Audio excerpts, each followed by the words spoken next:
Hi, how are you doing? Now I'm going to talk about rubrics for story reading. My name is Baby Tujanmoko from Sanata Dharma University, Yogyakarta. We know that story reading is a complex language skill. In reading a story loudly, reader needs to have a good knowledge on grammar and phonology, like stress, pitch, and intonation. Let's see. In connection to grammar, we need to know the difference between content word and function word. And then we also need to know the concept or the idea of phrase, clause, and sentence.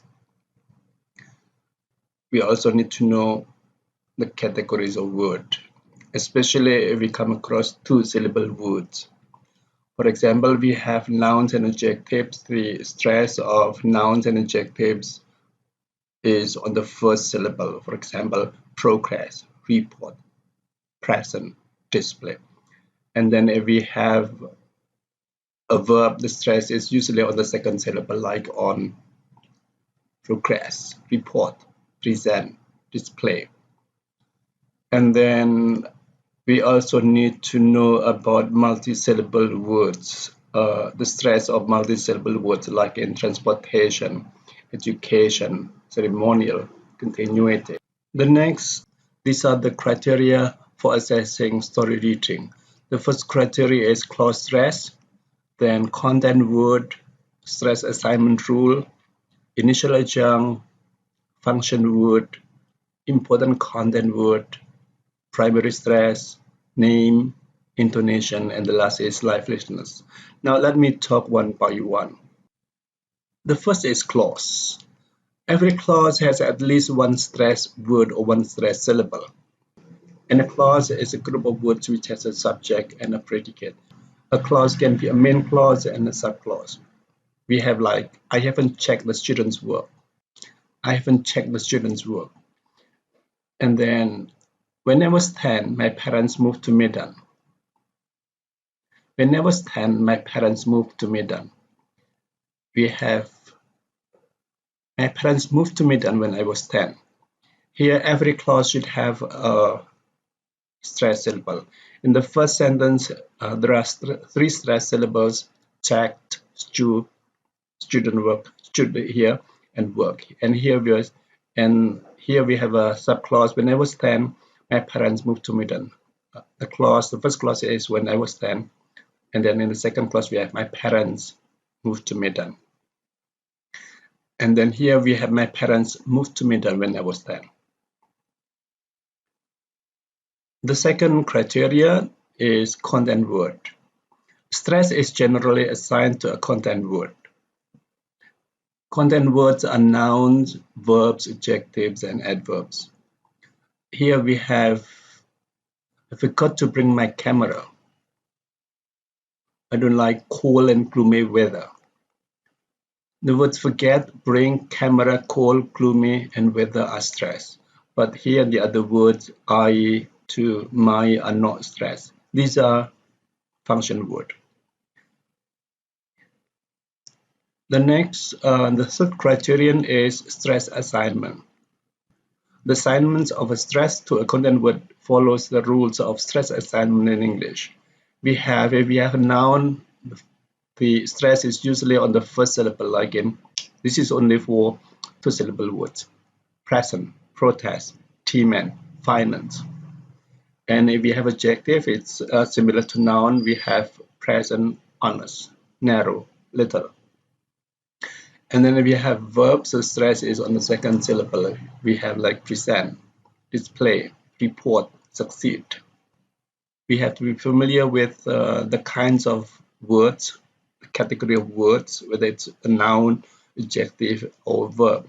If we are not familiar with the word, then probably if we know this is a noun, or this is an adjective, or this is a verb, then we know where to put the stress is.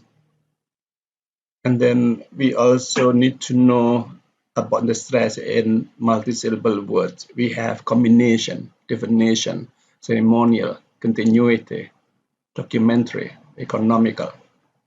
Here the stress is on nation. So if we come across a word which ends with shun, then the stress is on the syllable before the shun syllable. Combination. The same is here, definition. And then here, if we have this is the same case with definition. Ceremonial. We have continuity. Here we have a 5-syllable words with array over here, array, and the stress is on the 3rd syllable before the end. Documentary, explanatory. Here we have economical. If it is only economic, then the stress is on core. But if you have with all over here, the stress is on the 3rd syllable before the end. Economical. The next criteria is initial adjunct. An initial adjunct or an adjunct which appears at the beginning of a sentence or before the subjects should receive stress. And an adjunct can be an adverb, prepositional phrase to infinitive, or any other phrase category. We have the adjunct usually here. Usually here is an adjunct, and it's put or it's placed in the beginning of a sentence because usually here is emphasized. So an adjunct which is put at the beginning of a sentence is emphasized because that's not the normal position of an adjunct. An adjunct usually occurs at the end or in the middle of a clause, but for the sake of emphasizing, then the adjunct is put or placed in the beginning of a sentence. And therefore, if we have an adjunct in the beginning of a sentence, then the adjunct needs to be stressed. Usually he comes home at 4. We have, honestly, I don't know the answer. Honestly, I don't know the answer. The stress is on honestly, and this is an adjunct, this is an adverb. Honestly, I don't know the answer. And then the stress is on break. During the break, they only stay in class. During the break, they only stay in class. And then to achieve the goal, I have to work very hard. The stress here is only on achieve. To achieve the goal, I have to work very hard. So probably if we have talked about the goal and then this achieving it is emphasized over here, and the message on the main meaning or the speaker here wants to say is that he or she has to work hard. To achieve the goal, I have to work very hard. To achieve the goal, I have to work very hard. So if a sentence has an adjunct in an initial position, then one of the syllable in the adjunct should receive a stress. The next criteria is function word. A function word is only stressed when it is in contrast with another word. So a function word is usually not stressed, or a function word is usually does not receive a stress. Function words are determiners or on conjunctions and but or preposition in, on, in, at, pronouns he, she, it, auxiliary verbs be and is and do, models can, may, must, and qualifies like very or quite, and question words. So these kinds of nouns usually do not receive a stress. Here we have a sentence, it's comfortable here but it's very hot outside. It's comfortable here but it's very hot outside. So outside, this is a preposition, and here this is an adverb, this is a preposition, and very here is not very, doesn't receive a stress, and what is stress is only on comfortable. It's comfortable here but it's very hot outside. Here we have, they have planned the trip for weeks but we haven't done anything. So but here is stress because this is a contrast between the beginning and the second. They have planned the trip for weeks, but we haven't done anything. Anything here is a kind of pronoun. It's usually not stress, but this one is in contrast with they have done something, and here in the second clause, we haven't done anything. The next criteria is important content word. Only a content word which is important to its meaning in the clause or in its context receives our stress. In a sentence or in a clause, not all content words receive a stress, only content words which are important. And the next, a content word which has appeared in the previous clause probably is not stressed again when it appears in the next clause. For example, we have over here, we have prepared the chicken and vegetables, but the stove isn't ready. We have prepared the chicken and vegetables, but the stove isn't ready yet. So this is in a camping site probably, and chicken and vegetables have been mentioned, they have been known, and prepare is important. And here the stove isn't ready. The stove here is important, and therefore stove here is emphasized. We have prepared the chicken and vegetables, but the stove isn't ready yet. Here we have the shoes in the box and brand new. Box is a content word and new is also a content word, but only shoes and brand here are stressed. The shoes in the box are brand new. The shoes in the box are brand new. So the stress is just on shoes and brand which are considered important. The next, number 7, primary stress. No strong or primary stress is assigned to more than one syllable in the word. This is especially important for students who have syllable time language like Indonesian. So Indonesian students need to pay attention to this. English is stress time language. So here we have the sentence, the boys hit the doll in the sand. Probably an Indonesian speaker will say the boys hit the doll in the sand. Every word receives a stress. For an English speaker, the stress syllables are only on the word boys, hit, doll, and sand. The boys hit the doll in the sand. Boys hit the doll sand. The boys hit the doll in the sand. So only boys and hit and the doll and sand receive a stress, but the others are not stressed. The criteria that only one syllable should be assigned a stress in English is because we have words which are long, and if we tend to give stress to every syllable, then that's not good, or that doesn't sound English. For example, we have the sentence, she danced the traditional dance beautifully. She danced a traditional dance beautifully. So we do not say traditional dance beautifully, but we say she danced the traditional dance beautifully. Only D over here and P over here receive a stress. She danced the traditional dance beautifully. Here we have smoking is strictly prohibited in this area. Smoking is not smoking. Smoking is strictly prohibited in this area. We have a 4-syllable word over here, prohibited. So, and the stress is only on he over here. Smoking is strictly prohibited in this area. The concept of primary stress here is that in a long syllable, in a long word like this, only one syllable should receive a stress, not all the syllables. The next criteria is names. Name usually receives a stress when it appears for the first time.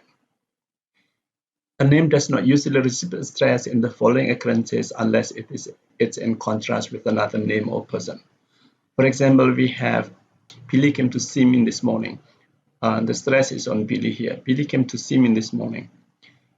Here in a sentence like this, in the second sentence of here, during the meeting, Jane didn't talk much. So Jane here, because it has been mentioned because of its occurrence in the previous clause, then Jane here does not need to be stressed.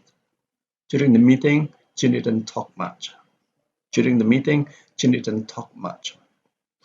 The next criteria is intonation. In a good storytelling, clauses should be pronounced with correct intonation. And we have 3 kinds of intonation in English, namely the vowel intonation, which is used for statements and pronominal questions. And we have rising intonation, which is used for a verbal or a yes/no question, or when we are not sure about what we are talking about, then probably we have rising intonation. And then we have the sustained intonation when we have an initial subclause and a list. Here, the sustained intonation is used for pronouncing the items in a list. For example, here, the boys played in the yard happily. The boys played in the yard happily. Happily. The boys played in the yard happily. Probably we also have the word the stress on boys and played. The boys played in the yard happily. Happily, but happily here is the falling intonation. What did you do to the toys? What did you do to the toys? So here, do here is the falling intonation. What did you do to the toys? The toys here can be stressed or can be pronounced with a stress. What did you do to the toys? What did you do to the toys? So toys here is not stress. If we want to have toys as important, then the falling intonation should be over here. What did you do to the toys? That's if the toys is the most important message and it's also received stress. Is if the sentence is about the doing, then what did you do to the toys? We have, did you destroy them? Did you destroy them? So destroy here goes up. Did you destroy them? And then here, when I came, the children had slept. When I came, the children had slept. When I came, the children had slept. Here we have sustained intonation. When I came, the children had slept. The children had slept. Here, the next is Mandy bought some bread, fruit, vegetables, and wine. We have bread, fruit, and vegetables, and wine going down. So bread, fruit, and vegetables have a sustained intonation. Mandy bought some bread, fruit, vegetables, and wine. And wine here goes down. The last criterion for scoring reading aloud is liveliness. A story needs to be read in a normal speed. This is important. So it's rather funny if a story has a good stress and intonation, but the pronunciation is not in a normal speed. So it should be read in a normal speed, like when we talk or when we tell a story. And then speed variation is needed to create a dramatic effect. Here we can have slow reading for emphasis or clarity, or we can also have fast reading for fast movement of an event. So in a story, sometimes an event in a sentence is done at night or happens at night, and then in the next sentence, the event is in the morning, and in the next sentence, the event is in the afternoon. If that kind of story, probably fast reading is important, is good. The fast reading is good so that the movement of the story is fast, like in the story. And then we need also to remember that English is a stress-timed language. The length in which we say a sentence depends on the number of stresses or on the number of syllables which receive stress in a sentence. And lively reading can be achieved with, if we have different characters, if any, like male and female, then it's good if we can read what they say in different voice. So it's good if we can differentiate the voice of a male character or female character. This is like, if we have in Japanese, we have a puppet show. The voice of male character is different from the voice of female character. And also with the heavy or with the light voice, heavy and light. So that probably will make the story interesting with the heavy and light voice. And then we can also have different speed for different emotional situations. We can have different speed. We can have different speed for different emotional situations. That will make the story interesting. So these are the ways to make a story lively.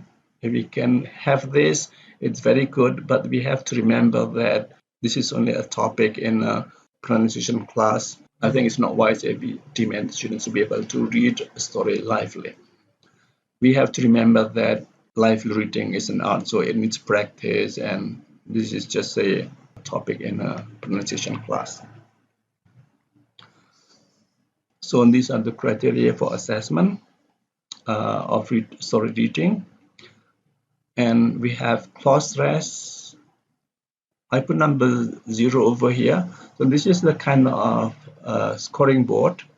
If the student if a student makes a mistake on cross rest and cross 1, and if he makes 2 cross 2, then cross 3, cross 4, and cross 5, and this is the highest number we pay attention to. If it is more than 5, then we do not need to write 6. And then we have content word. So 0 mistake, 1 mistake, 2 mistake, 3 mistake, 4 mistake, and 5 mistakes. More than 5, then forget that. Then we also have stress assignment rule. The stress is assigned to the correct syllables. Initial adjunct, an adjunct at the beginning of a sentence should receive a clause, whether there is a mistake or not. Over here, 1, 2, 3, or 4. And then function word. No function word receives a stress unless it is in contrast with another function word, or it's in a contrast with something else. Here 0 means no mistake, and 5 here means there are 5 mistakes. And then important content word. If a content word has been said in the previous sentence, then probably it's not important again to put emphasis on the word, to put a stress on the word. No mistake is a 0, and 5 here means there are 5 mistakes. Primary stress, this is important, especially for long words or more than 3 syllables, like in translation, economical, and documentary. But in a story, I think in a story, words are usually do not have many syllables. And the name, 0 here means no mistake, and 5 here means 5 mistakes. And then intonation, you have a good intonation, no mistake in the intonation. And then liveliness here, 0 over here, meaning that it's lively. And then here finally we have this. What is meant by 10 here is that if there is no mistake, then the score is 10. For example, if all the clauses have a stress, then the score is 10. If there is 1 mistake, then the score is 8. If there are 2 mistakes, then the score is 6. If there are 4 mistakes, if there are 3 mistakes, the score is 4, and there are 4 mistakes, the score is 2, and then if there are 5 mistakes, the score is 1. So the total score will be 100 for story reading, for reading of a passage, on reading of a story. Well, that's all what I can talk about rubric for story reading, and this will be used for the assignment on story reading. Thank you.